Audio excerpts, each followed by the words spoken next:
छत्तीसगढ़ में लोक सेवा आयोग भर्ती घोटाले पर सीबीआई ने बड़ा एक्शन लिया और पीएससी के पूर्व अध्यक्ष टामन सिंह सोनवानी और बजरंग पावर के डायरेक्टर एसके गोयल को कोर्ट में पेश कर पूछताछ के लिए 7 दिन की रिमांड पर ले लिया है।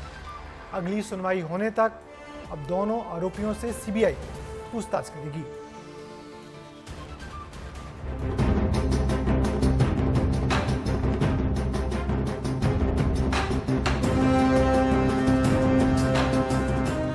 छत्तीसगढ़ में लोक सेवा आयोग भर्ती घोटाले पर सीबीआई ने एक्शन लिया है और सीजीपीएससी के पूर्व अध्यक्ष टामन सिंह सोनवानी और बजरंग पावर के डायरेक्टर एसके गोयल को कोर्ट में पेश किया।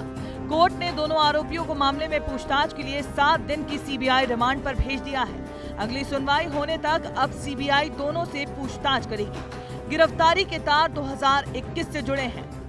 दरअसल सीजीपीएससी परीक्षा का नोटिफिकेशन साल 2021 में ही जारी हुआ था। 11 मई 2023 को परीक्षा का फाइनल रिजल्ट आया, जिसमें 170 अभ्यर्थियों का फाइनल सिलेक्शन हुआ, लेकिन 18 लोगों की लिस्ट जारी की गई। आरोप लगाए जा रहे हैं कि मेरिट लिस्ट में पीएससी चेयरमैन के रिश्तेदार और कांग्रेस पार्टी के नेताओं के करीबियों का इसमें सिलेक्शन किया गया। आरोप है कि न केवल सीजीपीएससी के चेयरमैन ने अपने रिश्तेदारों बल्कि कांग्रेस करीबियों के नाम इस लिस्ट में शामिल किए गए।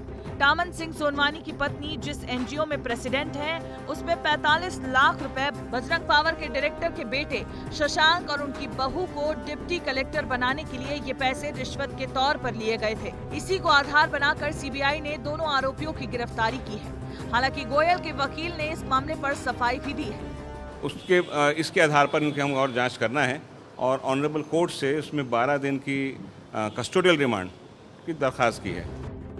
सीबीआई ने कुछ महीने पहले ही टामन सिंह सोनवानी के घर पर छापा मारा था, जिसके बाद अब उनकी गिरफ्तारी की गई। इस गिरफ्तारी के बाद प्रदेश की सियासत भी चरम पर पहुंच चुकी है। सियासी बयानबाजी में खुद सीएम साय भी शामिल हो चुके हैं। यशस्वी प्रधानमंत्री जी छत्तीसगढ़ के हमारे बेटा बेटियों से वादा किए थे कि छत्तीसगढ़ में अगर भाजपा की सरकार बनती है तो सीबीआई प्रकरण मतलब पीएससी घोटाले की जांच सीबीआई करेगी और कोई भी दोषीदार बख्शे नहीं जाएंगे।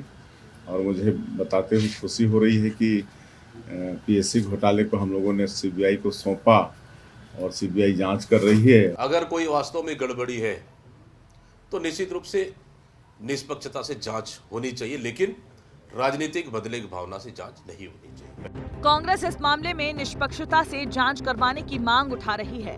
दोनों पक्ष के वकील अपने अपने पक्ष को बेगुनाह साबित करने की पुरजोर कोशिश में हैं।